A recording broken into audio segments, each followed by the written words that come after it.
Hi പറയൂ, ഉറക്കെ പറയൂ. Hi hi.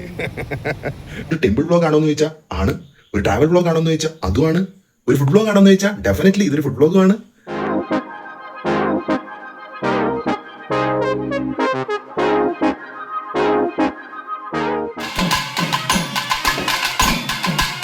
കൃഷീസ് വ്ളോഗ് എന്ന് പറഞ്ഞിട്ടൊരു യൂട്യൂബ് ചാനൽ ഉണ്ട്.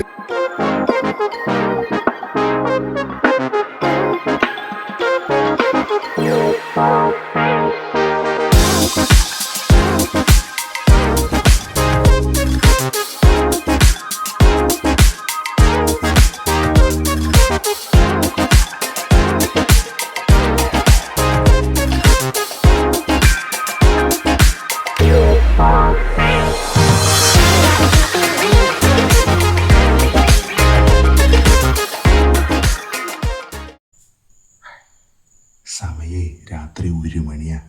അതുകൊണ്ടാട്ടോ പതുക്കെ സംസാരിക്കുന്നത്. എല്ലാവരും ഉറങ്ങില്ലേ? 11 മണിക്ക് വന്ന് കിടന്നതാ ഞാൻ. തിരിഞ്ഞും മറിഞ്ഞൊക്കെ കടന്നു നോക്കി. ഉറക്കം വരണില്ല. എന്താണെന്നറിയില്ല. എന്തൊക്കെയൊക്കെയോ മനസ്സിലിങ്ങനെ ചിന്തകൾ വരിക.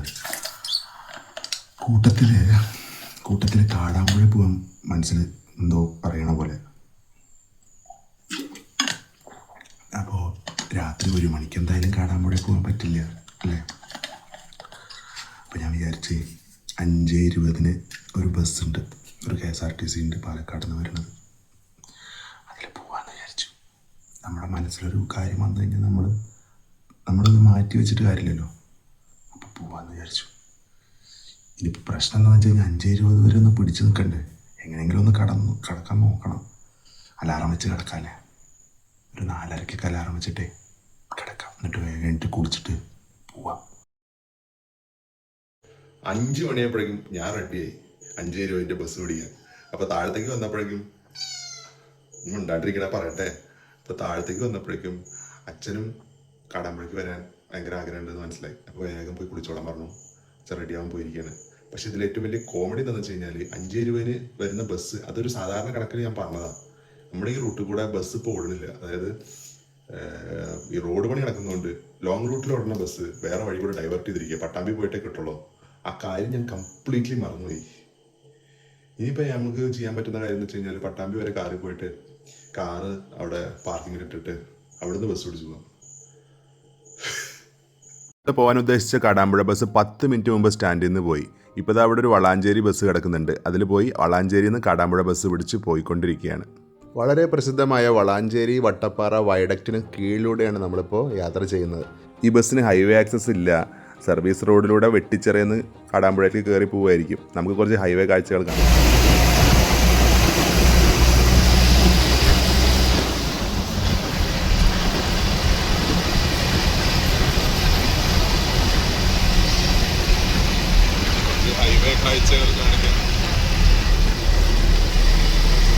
കാടാമ്പുഴ തറയപ്പോൾ ഓപ്പോസിറ്റിൽ ഒരു KSRTC വരുന്നുണ്ട്. ഇതാണ് നമ്മൾ രാവിലെ വരാൻ ഉദ്ദേശിച്ച ബസ്. കാടാമ്പുഴ തൊഴുക മാത്രമേ ഉദ്ദേശമുള്ളൂ വെച്ച് കഴിഞ്ഞാൽ ഏറ്റവും സൗകര്യം ഈ ബസ്സാണ്. കാരണം 9:30 ആകുമ്പോഴേക്കും തിരിച്ച് വീട്ടിലും എത്താം. 4 മണിക്കാണ് ഈ ബസ് KSRTC സ്റ്റാൻഡ് പാലക്കാട് നിന്നും പുറപ്പെടുന്നത്. ഇതിന് പുറമെ ഞങ്ങളുടെ നാട്ടിലൂടെ ഒരു ചിറ്റൂർ കാടാമ്പുഴയും അതുപോലെ ഒരു കൊല്ലങ്കോട് കാടാമ്പുഴയും ബസ്സും പോകാറുണ്ട്.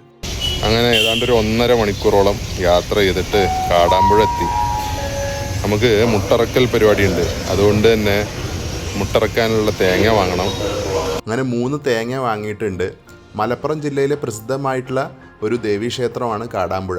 പിന്നെ ഇത് കാടാമ്പുഴ ക്ഷേത്രത്തിൻ്റെ മാത്രമായിട്ടുള്ള ഒരു ടെമ്പിൾ വ്ളോഗ് അല്ല കേട്ടോ. എൻ്റെ ലൈഫിൽ ഈ 2 ദിവസം നടക്കുന്ന കാര്യങ്ങളാണ് ഈ വ്ളോഗിനകത്ത്. പിന്നെ കാടാമ്പുഴയ്ക്ക് മാത്രമായിട്ടൊരു വ്ളോഗ് ഞാൻ 2 കൊല്ലം മുമ്പ് ചെയ്തിട്ടുണ്ട്. അപ്പോൾ അതിൻ്റെ ലിങ്ക് ഞാൻ ഡിസ്ക്രിപ്ഷനിലും എൻ സ്ക്രീനിലും കൊടുക്കാം. മുട്ടറക്കാനുള്ള രസീതിയാക്കാൻ ക്യൂല് കയറി. അപ്പോഴാണ് ഇവിടെ കന്നഡയിൽ കുറേ എഴുതിയിട്ടുണ്ട്. എനിക്ക് തോന്നുന്നത് മലയാളികൾക്ക് പുറമെ ഏറ്റവും കൂടുതൽ ഇവിടെ ആളുകൾ വരുന്നത് കർണാടകയിൽ നിന്നാണെന്ന്. അങ്ങനെ മുട്ടറക്കലിനുള്ള രസീതൊക്കെ കിട്ടി. 6 റുപ്യ ഉള്ളൂ ഒരാൾക്ക് മുട്ടറക്കലിന്. പിന്നെ ഇളനീരല്ല, നാളികേരം വേറെ എക്സ്ട്രാ വാങ്ങി. എന്നാൽ പിന്നെ വേഗം പോയിട്ട് ക്യൂ നിൽക്കട്ടെ. അച്ഛൻ അവിടെ ഓൾറെഡി ക്യൂലുണ്ട്. അപ്പോൾ ഞാൻ പോയിട്ട് അതിൽ ജോയിൻ ചെയ്യട്ടെ. ഞായറാഴ്ച ആയതുകൊണ്ട് തോന്നുന്നു നല്ല തിരക്കുണ്ട്. വർക്കിംഗ് ഡേയ്സിലൊന്നും ഇത്രയും തിരക്കുണ്ടാവാറേ ഇല്ല. ക്യൂവിനകത്ത് ഒരാൾക്ക് മാത്രമേ കയറാൻ പാടുള്ളൂ എന്ന് പറഞ്ഞു. അപ്പോൾ അച്ഛൻ ക്യൂവിൽ കയറി. മുട്ടറക്കൽ കഴിഞ്ഞിട്ട് എല്ലാ നാളികേരവും ആൾക്കാർ വീട്ടിലേക്ക് കൊണ്ടുപോകുണ്ടാവില്ല അല്ലേ? ബാക്കിയുള്ളതൊക്കെ കുറച്ച് ഇവിടെ ഉണ്ടാവും, അതായിരിക്കും. പിന്നെ ഈ മുട്ടറക്കൽ എന്ന് ഞാൻ കുറേ പറയണു, അതെന്താണെന്ന് ചിലർക്കൊന്നും മനസ്സിലായി ഉണ്ടാവില്ല. ഞാൻ പറഞ്ഞുതരാം. വിഘ്നങ്ങൾ മാറാനും എല്ലാവർക്കും നല്ലത് മാത്രം വരാൻ വേണ്ടിയിട്ടും ദേവിയുടെ മുന്നിൽ തേങ്ങ ഉടയ്ക്കുന്ന ആ ചടങ്ങിനെയാണ് മുട്ടറക്കൽ എന്ന് പറയുന്നത്. ഭക്തരല്ല, ദേവിയുടെ നടയ്ക്കുള്ളിലായിട്ട് പൂജാരികൾ തന്നെയാണ് തേങ്ങ ഉടയ്ക്കുന്നത്. കാടാമ്പുഴ ക്ഷേത്രത്തിലെ ഏറ്റവും പ്രധാനപ്പെട്ട വഴിപാട് ഇതാണ്. പലതരത്തിലുള്ള മുട്ടറക്കലുണ്ട്. ദേഹമുട്ട്, ഉദ്യോഗമുട്ട്, വാഹനമുട്ട്, മാംഗല്യമുട്ട് എന്നിങ്ങനെ അവരിൽ ചില ഉദാഹരണങ്ങൾ മാത്രം. ക്യൂ കുറേ സമയം നിൽക്കുന്നതുകൊണ്ടായിരിക്കാം അവിടെയുള്ള എല്ലാവർക്കും ചുക്ക് കാപ്പി കൊടുക്കുന്നുണ്ട്. കൂട്ടത്തിൽ എനിക്കും കിട്ടി.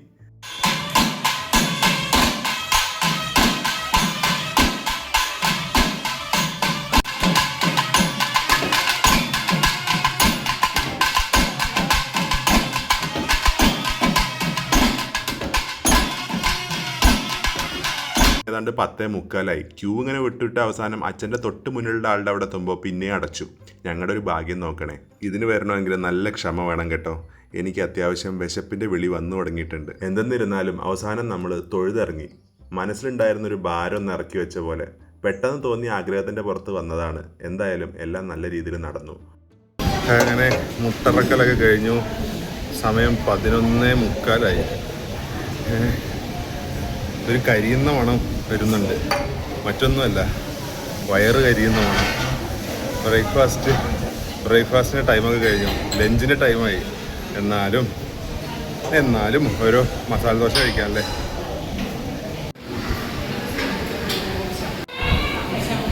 ക്യൂ നിൽക്കുമ്പോൾ കുറച്ച് സുഹൃത്തുക്കളെയൊക്കെ കിട്ടിയല്ലേ. അത്രയും സമയമല്ലേ. അതെ, ഒരു മസാല ദോശ, ഒരു പൂരി മസാല, ഒരു സ്ട്രോങ് കോഫി. കൊല്ലങ്കോട് നിന്ന് കാടാമ്പുഴയ്ക്ക് വന്നിട്ടുള്ള മാർബ ബസ് കിടപ്പുണ്ട്. ഈ ബസ്സിൻ്റെ റൂട്ടൊന്ന് വേറെ തന്നെ കേട്ടോ. പാലക്കാട് ജില്ലയുടെ ഒരു അറ്റത്ത് വന്നിട്ട് തൃശ്ശൂർ ജില്ലയിലൊന്ന് ജസ്റ്റ് കയറിയിട്ട് പിന്നെ മലപ്പുറം ജില്ലയുടെ മറ്റൊരു അറ്റത്തേക്ക് പോകുന്ന ബസ്സാണ്. ഞാൻ പറഞ്ഞുതരാം റൂട്ട്. കൊല്ലങ്കോട്, നെന്മാറ, ആലത്തൂര്, തിരുവല്ലുവാമല, ഒറ്റപ്പാലം, കൊളപ്പുള്ളി, പട്ടാമ്പി, വളാഞ്ചേരി, കാടാമ്പുഴ ക്ഷേത്രം. അയ്യോ, വീടെത്തി ചോറുണ്ടിട്ട് കിടന്ന് ഉറങ്ങിയതേ ഓർമ്മയുള്ളൂ. അമ്പോ 5-5:15 വരെയൊക്കെ ഉറക്കമായിരുന്നു. രാത്രി ഉറങ്ങാത്തത് എന്തായാലും പകലുറങ്ങിയിട്ട് കോമ്പൻസേറ്റ് ചെയ്തു. അപ്പോൾ അങ്ങനെ ഇന്നത്തെ ദിവസം ഒരു കാടാമ്പുഴ പോക്ക് കൊണ്ട് തന്നെ ഇന്നത്തെ ദിവസം കംപ്ലീറ്റ് ആവാൻ പോവുകയാണ്. പക്ഷെ ഞാൻ അങ്ങനെ കംപ്ലീറ്റ് ആവാൻ വിടില്ല. നമുക്കിന്ന് വൈകുന്നേരം കുറച്ച് പരിപാടികളൊക്കെ ഉണ്ട്. വരുന്ന വഴിയെ ബസ് എന്തുമാതിരി വർപ്പിച്ചെന്നറിയോ. ഈ ഏതോ ഒരു പടമുണ്ട് മമ്മൂക്കാൻ്റെ, ബസ് കണ്ടക്ടർ. അതിനകത്ത് ഇങ്ങോട്ട് ഇൻട്രൊഡക്ഷൻ സീനിനകത്ത് 2 ബസ്സുകളും തമ്മിലുള്ളൊരു ചേസൊക്കെ ഉണ്ട്. ചിലവർക്ക് നിങ്ങൾ കണ്ടവർക്ക് അറിയണ്ടാവും. ആ ലെവലായിരുന്നു. ഞാൻ സത്യസന്ധമായി പറയട്ടെ, വണ്ടി എവിടെയെങ്കിലും കൊണ്ടേ ചാർത്തും, ഇന്നും ഒരു ആക്സിഡന്റ് ഉണ്ടാവുന്ന വിചാരിച്ച്. ആ ലെവല് പോക്കായിരുന്നു. ഫ്രം വളാഞ്ചേരി ടു കൊപ്പം കഴിഞ്ഞിട്ട് പട്ടാമ്പി വരെ ബസ് ഇങ്ങനെ എഴഞ്ഞ് പോകും. ആ ഡ്രൈവറുടെ 2 തരത്തിലുള്ള ഡ്രൈവിംഗ് ആണ്. ഒന്ന് ഫുൾ അഗ്രസീവ് ഡ്രൈവിങ്ങും ഒന്ന് ഭയങ്കര പാസീവായിട്ടുള്ള സേഫ് ഡ്രൈവിങ്ങും. ബസ്സിൽ യാത്ര ചെയ്യുന്നത് കുറച്ച് റിസ്കി തന്നെയാണ്. ഇപ്പോൾ ബസ്സിൽ യാത്ര ചെയ്യുന്നത് മാത്രമല്ല, ബസ് പോകുന്ന റൂട്ടിലൂടെ കാർ ഓടിക്കുന്നത് ഭയങ്കര റിസ്ക്കിയാണ്. പിന്നെ വേറൊരു കാര്യം എന്താണെന്ന് വെച്ച് കഴിഞ്ഞാൽ, ഇന്നലെ എനിക്ക് വളരെ ഹാപ്പിനെസ് ആയിട്ടുള്ളൊരു കാര്യം ഉണ്ടായി. ഞാൻ യൂട്യൂബിൽ കുറച്ച് കാലങ്ങളായിട്ട് ഫോളോ ചെയ്യുന്ന ഒരു ബ്ലോഗറാണ് ഋഷിച്ചേട്ടൻ. ഋഷീസ് വ്ളോഗ് എന്ന് പറഞ്ഞിട്ടൊരു യൂട്യൂബ് ചാനൽ ഉണ്ട്. ഈ വീഡിയോ കാണുന്ന നിങ്ങളിൽ കുറച്ച് പേർക്കെങ്കിലും അറിയുന്നുണ്ടാവും. അവരുടെ ഒരു കുക്കിങ്ങും അതുപോലെ ഈ പുറത്ത് പോയിട്ട് ഫുഡ് സ്പോട്സ് ഒക്കെ പോയിട്ട് കഴിക്കുന്ന നല്ല പോസിറ്റീവ് ഫീൽ തരുന്ന ഒരു യൂട്യൂബ് ചാനലാണ്. തൃശ്ശൂർ ബേസ്ഡ്, തൃശ്ശൂർ തളിക്കുളത്താണ് അവരുടെ സ്ഥലം. അപ്പോൾ ആ ചേട്ടനായിട്ട് സംസാരിക്കാൻ പറ്റി. കുറേ നല്ല കാര്യങ്ങൾ ആ ചേട്ടൻ എനിക്ക് പറഞ്ഞു തന്നു. അവരുടെ വീഡിയോസിൻ്റെ സക്സസിനെ കുറിച്ചും ഒക്കെ. അപ്പോൾ ഒരു 20 മിനിറ്റ്സോളം ഞങ്ങൾ സംസാരിച്ചു. It was really great. നിങ്ങൾ ആരെങ്കിലും അവരുടെ ചാനൽ അറിയാൻ താല്പര്യപ്പെടുന്നുണ്ടെങ്കിൽ അവരുടെ ലിങ്ക് ഞാൻ ഡിസ്ക്രിപ്ഷനിൽ കൊടുക്കാം. ഒന്ന് ചെക്കൗട്ട് ചെയ്യുക. നിങ്ങൾക്ക് തീർച്ചയായിട്ടും ഇഷ്ടപ്പെടും. എനിക്കെന്തോ വളരെ ഇഷ്ടപ്പെടുന്ന ഒരു ചാനലാണത്. So I thought of telling that. പിന്നെ ഇന്ന് വീഡിയോ വൈൻഡപ്പ് ചെയ്യുന്നതിന് മുമ്പ് കുറച്ച് കാര്യങ്ങൾ ഉണ്ട്. ഇന്നത്തെ ഡിന്നർ ഒരു ഫാമിലി ഗെറ്റ് ടുഗദർ ഉണ്ട്. എൻ്റെ US ഒരു അങ്കിൾ വന്നിട്ടുണ്ട്. ഞാൻ ആക്ച്വലി എൻ്റെ ബാംഗ്ലൂർ വ്ളോഗ് സമയത്ത് പൂച്ച കടിച്ച് ബാംഗ്ലൂർ ട്രിപ്പ് ക്യാൻസലായ സമയത്ത് പറഞ്ഞിട്ടുണ്ടായിരുന്നു അങ്കിൾ വരുന്നുണ്ടെന്ന്. സോ അദ്ദേഹം വന്നിട്ടുണ്ട് ഫുൾ ഫാമിലി ആയിട്ട്. സോ ഇന്ന് വൈകുന്നേരം ഡിന്നർ അവിടെയാണ്. രാത്രി ഡിന്നർ കളക്ട് ചെയ്യാൻ വേണ്ടി വന്നതാ. അപ്പോൾ നമ്മൾ ഒരു സ്ഥലത്തു നിന്ന് മാത്രമല്ല, നമ്മൾ പല സ്ഥലങ്ങളിൽ നിന്നായിട്ട് ഡിഷസ് വാങ്ങുന്നുണ്ട്. സോ പിസ്സ ഓർഡർ ചെയ്യാൻ വേണ്ടിയിട്ട് ലോക്കോസ് പിസ്സ പട്ടാമ്പിയിലെ ദ ബെസ്റ്റ് ഓപ്ഷനാണ്. അപ്പോൾ കുട്ടികൾക്ക് അത്, പിന്നെ നമുക്കെല്ലാവർക്കും ഉള്ള ഡിന്നർ എൻ്റെ ഫേവറേറ്റ് റെസ്റ്റോറൻ്റ് ആയിട്ടുള്ള ടോപ്പ് ചിക്കൻ എന്നാണ് വാങ്ങുന്നത്. പിന്നെ നമ്മളൊരു വെറൈറ്റി ഡെസേർട്ടിന് വേണ്ടി വിമാക് കഫേയിലും വന്നു. അപ്പോൾ ഇതൊക്കെയാണ് ഇന്നത്തെ ഡിന്നറിൻ്റെ ഡിഷസ്. അപ്പോൾ ഇന്ന് അവരൊക്കെ കുറേ യാത്രകളിലായിരുന്നു, അതുകൊണ്ട് തന്നെ ടയേർഡാണ്. അതുകൊണ്ട് തന്നെ വീഡിയോയിൽ മുഖം കാണിക്കാൻ ഞാൻ ആരോടും പറഞ്ഞില്ല. നാളെ നമ്മളൊരു സ്ഥലത്ത് പോകുന്നുണ്ട്, അവിടെ വരാമെന്ന് എല്ലാവരും പറഞ്ഞിട്ടുമുണ്ട്. ഞാൻ നേരത്തെ പറഞ്ഞ വെറൈറ്റി ഡെസേർട്ട് ഇതാണ്, കുനാഫ. ഇത് പട്ടാമ്പിയിൽ കുനാഫ അവൈലബിൾ ആണ്. സത്യമായിട്ടും എനിക്ക് ഇന്നലെ വരെ അറിയണ്ടായിരുന്നില്ല. അപ്പോൾ വിമാക്കിൻ്റെ ഒരു സ്പെഷ്യൽ കുനാഫയും പിന്നെ ഒരു ചോക്കോ കുനാഫയും ഓർഡർ ചെയ്തു. എന്തായാലും എല്ലാവർക്കും ഫുഡൊക്കെ ഇഷ്ടപ്പെട്ടു, എസ്പെഷ്യലി കുനാഫ. 6 മണിക്ക് തന്നെ ജിമ്മിലേക്ക് ഓടി. അല്ല, നമ്മളിങ്ങനെ ഫുഡ് അടിച്ച് നടന്നാൽ മാത്രം പോരല്ലോ, ആ കാലറീസൊക്കെ ഒന്ന് ബേൺ ചെയ്യണ്ടേ. അപ്പോൾ വർക്കൗട്ട് ഒരു 1.5 മണിക്കൂർ. പിന്നെ ഞാനിപ്പോൾ റെഗുലറായിട്ട് ജിമ്മിൽ വരുന്നതും വർക്കൗട്ട് ചെയ്യുന്നതും കണ്ടിട്ട് എൻ്റെ ട്രെയിനറിൻ്റെ കണ്ണ് തള്ളിയിരിക്കുകയാണ് സുഹൃത്തുക്കളെ. കാരണം ഞാൻ ഇങ്ങനെയൊന്നും ആയിരുന്നില്ല പണ്ട്. കുഴിമടിയനായ ഞാൻ ഇങ്ങനെ വർക്കൗട്ട് ചെയ്യാനൊരു കാരണമുണ്ട്. ഇന്നലത്തെ പോലെ തന്നെ ഇന്നും ഒരു ചീറ്റ് ഡേ ആണ്. പക്ഷേ അത് വീട്ടിൽ വെച്ചിട്ടല്ല ഗെറ്റ് ടുഗദർ, പുറത്താണ്. എവിടെയാണെന്ന് ഞാൻ പറയാം. സോ കുറേ നാൾക്ക് ശേഷം എന്ന് പറയാൻ പറ്റില്ല, കാരണം ഞാൻ ഇവിടെ ആദ്യമായിട്ടാണ് വരുന്നത്. അങ്ങനെ നമ്മുടെ നാട്ടിലെ ഒരു ഹെറിറ്റേജ് റിസോർട്ടായിട്ടുള്ള റിവർ റിട്രീറ്റിലെത്തിയിരിക്കുകയാണ്. നമ്മുടെ നാട്ടിലെന്ന് പറഞ്ഞാൽ പോലും ശരിക്കും തൃശ്ശൂർ ജില്ലയാണ്. ചെറുതുരുത്തി പാലം കടന്ന് നേരെ വന്ന ഉടനെ, പാലം കഴിഞ്ഞ ഉടനെ തന്നെയാണ് ഈ ഒരു റിസോർട്ട്. സോ ഷൊർണൂർ ചെറുതുരുത്തി ഭാഗത്തുള്ള ദ ബെസ്റ്റ് റിസോർട്ട് ആൻഡ് ഭാരതപ്പുഴയുടെ തീരത്താണ്. സോ നമുക്ക് നമ്മുടെ തൊട്ട് മുന്നിൽ ഭാരതപ്പുഴയുണ്ട്, ആ കാഴ്ചകളൊക്കെ ഒന്ന് കാണാമല്ലേ.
നല്ല ഭക്ഷണം, നല്ല ambience, anyway good quality time with the family. ഇത് നമ്മുടെ ഇരിക്കുന്ന സ്ഥലത്ത് നിന്നുള്ള വ്യൂ ആണ്, പുഴയുടെ വ്യൂ. കുട്ടികൾക്ക് കളിക്കാനുള്ള സ്ഥലമൊക്കെ ഉണ്ട്. എൻ്റെ പുറകിൽ കാണുന്നത് പൊട്ടിപ്പൊളിഞ്ഞ് കിടക്കുന്ന ഭാരതപ്പുഴയുടെ പഴയ പാലമാണ്. അതിൻ്റെ അപ്പുറത്ത് തന്നെ പുതിയ പാലമുണ്ട്. പുതിയ പാലത്തിൽ കൂടെ വണ്ടികൾ പോയിക്കൊണ്ടിരിക്കുന്നുണ്ട്. പിന്നെ ഈ സൈഡിൽ റെയിൽപാളം ഉണ്ട് തോന്നുന്നു. റെയിൽപാളം ഇതിനും അപ്പുറത്താണ്. തൃശ്ശൂർ പാലക്കാട് ജില്ലകളെ ബന്ധിപ്പിക്കുന്ന ആ പഴയ പാലം ബ്രിട്ടീഷുകാർ കെട്ടിയിരുന്നതാണ്. 120 വർഷത്തിന് ശേഷം 2011 നവംബറിലാണ് അത് പൊട്ടി തകർന്നത്. ഇപ്പോൾ കഴിഞ്ഞ 14 കൊല്ലമായിട്ട് പുതിയ പാലത്തിലൂടെയാണ് വാഹനങ്ങളൊക്കെ പോകുന്നത്. ഒരു ഹായ് പറയുക, ഉറക്കെ പറയൂ. ഹായ്. എന്താ ഹായ് പറഞ്ഞു? കുഴപ്പമില്ല, അതിൻ്റെ മാമനാണ്. മാമനല്ലേ നിങ്ങൾ? മാമനല്ലേ എൻ്റെ? അതും പറഞ്ഞോളൂ. ഫോട്ടോ അല്ല, അത് വീഡിയോ ആണ്. മരുമകനാണല്ലേ, അനന്തരവൻ. ഭാരതപ്പുഴയുടെ തീരത്തെ ഇവരുടെ മനോഹരമായിട്ടുള്ള സ്വിമ്മിംഗ് പൂൾ ഒന്ന് കണ്ടാലോ. രവിനെ എൻ്റെ നാട്ടിലേക്ക് എത്തിക്കാൻ പറ്റിയ നല്ല ഓപ്ഷനാണിത്. ഇത് കണ്ടു കഴിഞ്ഞാൽ എന്തായാലും രവി ഉടനെ തന്നെ ആലുവയിൽ നിന്ന് ഇങ്ങോട്ട് വരുമെന്ന് എനിക്ക് തോന്നുന്നുണ്ട്. രവി അപ്പോൾ ഈ വീഡിയോ കാണുന്നുണ്ടെന്ന് എനിക്കറിയാം. അപ്പോൾ ഇവിടെ സ്വിമ്മിംഗ് പൂളൊക്കെ ഉണ്ട്, വേഗം പോരെ, നമുക്ക് രണ്ടാം കൂടി ഇങ്ങോട്ട് പോരാം. Welcome to my vlog once again. So എങ്ങനെ ഉണ്ടായിരുന്നു ഇവിടുത്തെ എക്സ്പീരിയൻസ്? ഓക്കെ. ഇവിടുത്തെ ഫുഡ് ഐറ്റംസിൽ എനിക്ക് ഏറ്റവും ഇഷ്ടപ്പെട്ടത് ഈ മട്ടൺ റോഗൻ ജോഷാണ്. കഴിഞ്ഞ ചെന്നൈ വിസിറ്റിൽ ജയ്സാർ എനിക്കും ബാലയ്ക്കും ഇത് വാങ്ങിച്ചു തന്നു. അതിനുശേഷം എനിക്ക് ഇത് ഭയങ്കര ഇഷ്ടപ്പെട്ടു. റിസോർട്ട് ഇവിടെ ഞങ്ങൾക്ക് എന്താണെന്ന് വെച്ച് കഴിഞ്ഞാൽ ഈ പഞ്ചകർമ്മയുടെ ട്രീറ്റ്മെന്റിനൊക്കെ ആൾക്കാർ വരുമ്പോഴേ ഇവിടെ ഈ ഫോറിനേഴ്സിനെയൊക്കെ കൊണ്ട് ആസ്വദിക്കൊക്കെ വരും. അതുകൊണ്ട് നമുക്കറിയാം, കാരണം അവർ ആവശ്യപ്പെടുന്ന ഒരു ആംബിയൻസ് ഇവിടെ കിട്ടും. ധൈര്യമായിട്ട് കൊണ്ടുവന്നതാണ്. പിന്നെ കൈൻഡ് ഓഫ് ഫുഡ്സ് എല്ലാം കിട്ടും. പിന്നെ മാത്രമല്ല ഇവിടെ പഞ്ചകർമ്മ ഡോക്ടേഴ്സ് വിസിറ്റ് ഉണ്ട്. അങ്ങനെ ഇത് പൊതുവെ ഇത് അതിന് വേണ്ടിയിട്ടാണ് കൂടുതൽ യൂട്ടിലൈസ് ചെയ്യുന്നത്. നൈറ്റ് വ്യൂ അടിപൊളിയായിരിക്കും. ഇത് നല്ല അടിപൊളിയാണ്.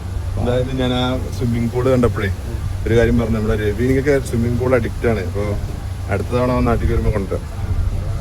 വൈകിട്ടൊക്കെ രസമാണ്. വൈകിട്ട് അടിപൊളി, നല്ല ആംബിയൻസ്. നമുക്ക് ഇവിടുന്ന് പോവാല്ലേ? വീട്ടിൽ പോവാം. അങ്ങനെ റിവർ റിട്രീറ്റിൻ്റെ മുന്നിൽ നമ്മുടെ കുട്ടാപ്പി കിടക്കുന്നുണ്ട്. കുട്ടാപ്പിക്ക് മിക്കവാറും ഇനി ഇങ്ങോട്ട് കുറച്ച് വരണ്ട് വരും.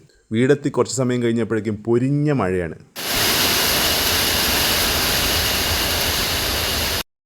അയ്യോ, 3:30 റിസോർട്ടിൽ നിന്ന് വന്നതാ, 8 മണിയായി. പണിയോട് പണി. അപ്പോൾ പണിയൊക്കെ കഴിഞ്ഞിട്ട് നമ്മുടെ ഈ വീഡിയോ വൈൻഡപ്പ് ചെയ്യാമെന്ന് വിചാരിച്ചപ്പോൾ വിരുമാമ വിളിച്ചിട്ട് പറഞ്ഞു, നമുക്ക് ഓരോ അവിൽ മിൽക്കും കൂടി ആയാലോന്ന്. അപ്പോൾ അതും കൂടി ആവാല്ലേ? അപ്പോൾ ഈ വ്ളോഗിൻ്റെ ഒരു പ്രത്യേകത എന്താണെന്ന് വെച്ച് കഴിഞ്ഞാൽ, ഇതൊരു ടെമ്പിൾ വ്ളോഗ് ആണോ എന്ന് ചോദിച്ചാൽ ആണ്, ഒരു ട്രാവൽ വ്ളോഗ് ആണോ എന്ന് ചോദിച്ചാൽ അതുമാണ്, ഒരു ഫുഡ് വ്ളോഗ് ആണോ എന്ന് ചോദിച്ചാൽ ഡെഫിനറ്റ്ലി ഇതൊരു ഫുഡ് വ്ളോഗുമാണ്, പിന്നെ ഒരു ജിം വ്ളോഗാണ്, ലൈഫ് സ്റ്റൈൽ വ്ളോഗാണ്, റിസോർട്ട് വ്ളോഗുമാണ്, ഫൈനലി ഒരു അവിൽ മിൽക്ക് വ്ളോഗ് കൂടി ആവുകയാണ്. അത് ഫുഡ് വ്ളോഗിൻ്റെ ഉള്ളിൽ പെടുന്ന തന്നെയാണല്ലോ അവിൽ മിൽക്ക് വ്ളോഗ്. സോ നമ്മൾ പോകുന്നു ഒരു അവിൽ മിൽക്ക് കഴിക്കാൻ ഈ രാത്രി. എൻ്റെ നാട്ടിൽ ഈ കട തുടങ്ങിയിട്ട് ഒരുപാട് കാലമായി. പക്ഷേ ഞാൻ കോഴിക്കോട് പോയിട്ട് ഇതിൻ്റെ ഒരു ഫുഡ് വ്ളോഗ് ചെയ്തിട്ടുണ്ട്. പക്ഷേ എൻ്റെ നാട്ടിലെ ഔട്ട്ലെറ്റ് ഇതുവരെ ട്രൈ ചെയ്തിട്ടില്ല. അങ്ങനെ മൗസിയിലെ അവിൽ മിൽക്ക് കഴിക്കാൻ വന്നിരിക്കുകയാണ്. ഞാൻ ഒറ്റയ്ക്കല്ല, എന്നോടൊപ്പം 1985 ഷിംല ജ്യൂസ് എന്ന പേരിൽ പെരിന്തൽമണ്ണയിൽ ആരംഭിച്ചൊരു സ്ഥാപനമാണ്. പെരിന്തൽമണ്ണ മാർക്കറ്റിനടുത്ത് മണ്ണാർക്കാട് റോഡിലായിട്ടായിരുന്നു ഇവരുടെ ആ സ്ഥാപനം. അതിൻ്റെ ഒരു ഫോട്ടോ ആണ് ഈ കൊടുത്തിരിക്കുന്നത്. ഇവരുടെ ഒരു ലക്ഷ്യം നല്ല ക്വാളിറ്റിയുള്ള പാനീയങ്ങൾ സാധാരണക്കാർക്ക് അഫോർഡബിൾ ആയിട്ടുള്ള ഒരു വിലയിൽ കൊടുക്കുക എന്നായിരുന്നു. 2001 അവിൽ മിൽക്ക് ഷിംല ജ്യൂസിൽ ആദ്യമായിട്ട് ഉണ്ടാക്കിയത്. അത് ഒരുപാട് പേർക്ക് ഇഷ്ടപ്പെട്ടു. അപ്പോൾ ജനങ്ങൾക്കിടയിൽ അത്രയധികം സ്വീകാര്യത നേടിയതുകൊണ്ടായിരിക്കാം 2020 മൗസി എന്ന പേരിൽ പെരിന്തൽമണ്ണയിൽ ഇവർ അവിൽ മിൽക്കിന് മാത്രമായിട്ട് ഒരു ഷോപ്പ് തുടങ്ങി. അതിപ്പോൾ കേരളത്തിൽ മൊത്തം 32 മേലെ ഔട്ട്ലെറ്റ് ഉണ്ട്. പിന്നെ കേരളത്തിന് പുറമെ തമിഴ്നാട്ടിലുണ്ട്, ദുബായിലുണ്ട്. അങ്ങനെ ഒരു വലിയ ബ്രാൻഡാണ് മൗസി. അപ്പോൾ ചരിത്രമൊക്കെ അവിടെ ഇരിക്കട്ടെ, നമുക്കിപ്പോൾ ഓരോ ടെൻഡർ കോക്കനട്ട് അവിൽ മിൽക്ക് കഴിക്കാം. ടെൻഡർ കോക്കനട്ടിന് ശേഷം നമ്മളിപ്പോൾ ഓരോ ആപ്പിളും ഓരോ മാംഗോ അങ്ങനെയുള്ളതൊന്ന് ടേസ്റ്റ് ചെയ്യാം. മാംഗോ ഫ്ലേവറും ആപ്പിൾ ഫ്ലേവറും നമ്മൾ റെഗുലർ ആണ് എടുക്കുന്നത്. അത് 60 രൂപയാണ്, ചെറിയ ക്വാണ്ടിറ്റി. പിന്നെ ആദ്യം നമ്മൾ ടെൻഡർ കോക്കനട്ട് അത്യാവശ്യം ഒരു പ്രീമിയം ക്വാണ്ടിറ്റി എടുത്ത് 120 റുപ്പീസ്. അത് പിന്നെ 2 ആൾക്ക് കഴിക്കാനുള്ളതുണ്ട്. 3 ഫ്ലേവറും ഞങ്ങൾ 2 പേരും ടേസ്റ്റ് ചെയ്തു. എല്ലാം എനിക്ക് ഇഷ്ടപ്പെട്ടു. കുറച്ചും കൂടി എനിക്ക് ആ ടെൻഡർ കോക്കനട്ടാണ് ഇഷ്ടപ്പെട്ട്. അപ്പോൾ ഈ ലൊക്കേഷൻ വരുന്നത് പട്ടാമ്പി പാലക്കാട് റോഡിൽ സേവന ഹോസ്പിറ്റൽ കഴിഞ്ഞ് കുറച്ച് മുന്നോട്ട് വന്നു കഴിഞ്ഞാൽ മൗസിയുടെ ഔട്ട്ലെറ്റ് കാണാം. അങ്ങനെ സംഭവ ബഹുലമായ എൻ്റെ 2 ദിവസങ്ങൾ ഇവിടെ പര്യവസാനിക്കുകയാണ് ഗൈസ്.